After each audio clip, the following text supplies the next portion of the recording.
Hello, beloved ones. Are you living the life that you deserve? Are you living your own life in alignment with your unique signature blueprint? Or you are living the life that your ancestors set in motions? Are you creating from your ancestral templates? That's what I want to ask you.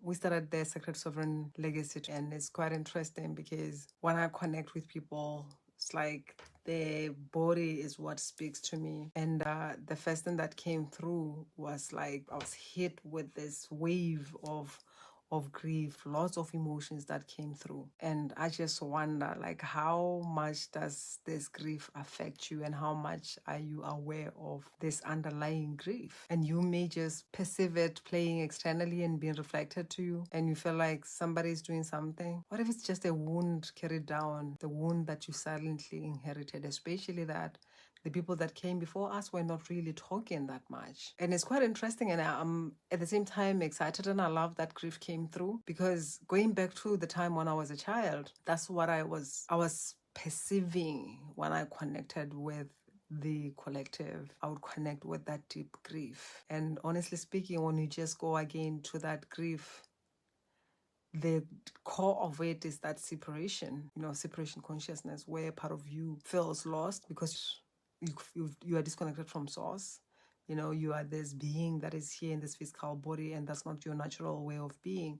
So I felt a lot of that grief. I felt a lot of pain in the throat, the many generations of the unspoken truth. And I wonder, if you are not willing to step up and do this work, how much of this is holding you back? Whether it's in relationship, because when you're talking about the throat, it's your expression. And the truth of it is our voice carries also the frequency of our ancestors. They express through us. So the question is, what are you expressing? What blocks are interfering with what your soul want to express through you? What are you experiencing in a relationship if your heart is carrying many generations of pain? Are there generational grief, pain, heartache, oppression, repression, expressing through you?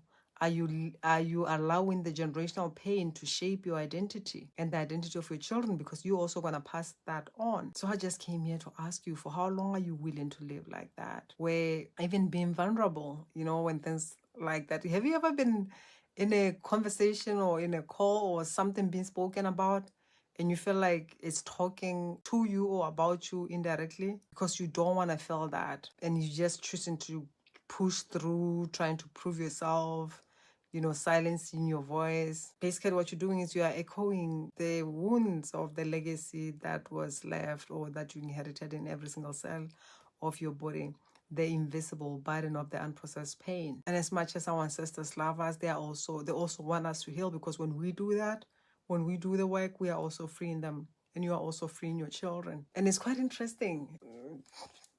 Just one of the questions that kind of like came through, how much do you speak your truth? And often people think they speak their truth, and interesting enough, these are the people that I find that their throat is blocked. And I was that person. When I started doing this work, I thought like, oh, I'm speaking and I tell people off and all that.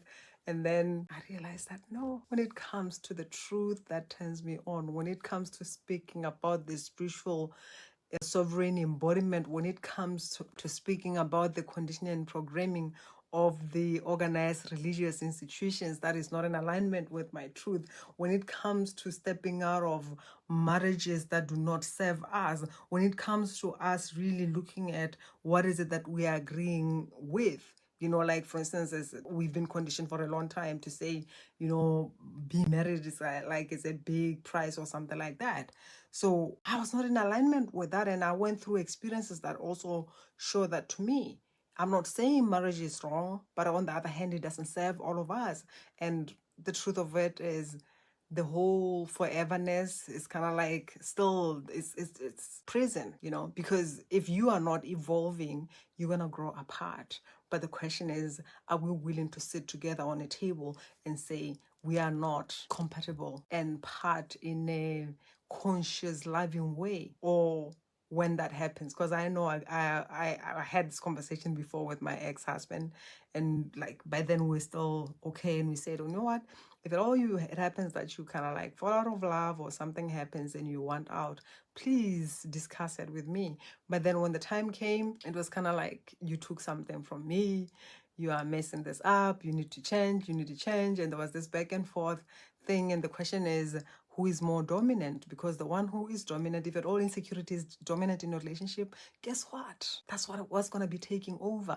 If it's lying, addiction, that's what's gonna be. If it's more like show off in the society, that's what's gonna happen, right? And then we just die silently, slowly, and just be okay, because we are born into templates that are saying forever. We may have seen our parents, our grandparents sacrificing their life, while within there is that resentment.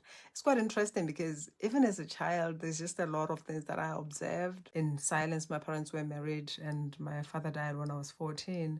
But within that 14 years of watching my parents' marriage, there is a lot that I felt, that I saw, that was not spoken about, So I'm just wondering, what are you going to leave behind? And it's quite interesting because even when I'm going through my relationships right now and some challenges that I'm going through, it's like really, really what my mother went through. And I'm just here to ask you, what if true freedom means breaking the chains that we're never used to carry? What if true freedom means bonding with your parents differently rather than bonding in pain? Especially that there was that back and forth with my mom. She loved me, but on the other hand, the cheeky, rebellious aspect of myself that she saw, it was the part that was in her that was oppressed and repressed, and that little girl was just within, and she felt like that was wrong because this is what she was told. So she was coming through and parenting me from, this is how you have to be, this is who you have to be. And I see this a lot, especially even when it comes to women who have been abused, like sexual abuse and all that. When they do not heal this pain, this wound, they parent their children from criticizing what they are wearing, who they are being, as a form of protection, because they're afraid that the same thing that happened to them will happen to their child. But when they do that, they're doing it from sort of like judgment, and they're pushing their children away, but they don't mean to. And even our parents didn't mean to. And where do you see these parents in your life? Where do you live through that deep grief? And how does it affect your emotional well-being, your mental well-being, your success, your spiritual evolution, your relationship? Because at times, the grief that you're facing, before we can go any further, you are tracked at that level, baby. And then you meet somebody, it's kind of like, oh, this person is making me sad and what. That's your frequency. That's just the universe that is like, look at yourself. Do you love what you see? Do you want to continue living like that? Or you want to choose differently? And if you are ready to choose differently, comment with freedom below.